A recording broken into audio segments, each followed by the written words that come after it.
Alam mo ba, time malaman mo. Alam mo ba yan?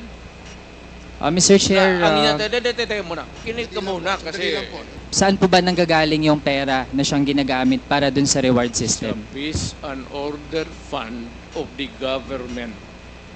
Huwag mo namang sabihin na ako pa ang magbigay doon sa mga pulis.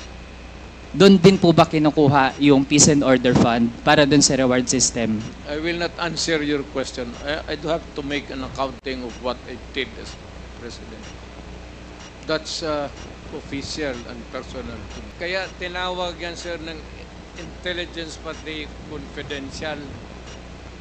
Kaya huwag kang magtanong kung anong confidential ginawa ko. Confidential nga eh. Do not make me account for something which I cannot do legally.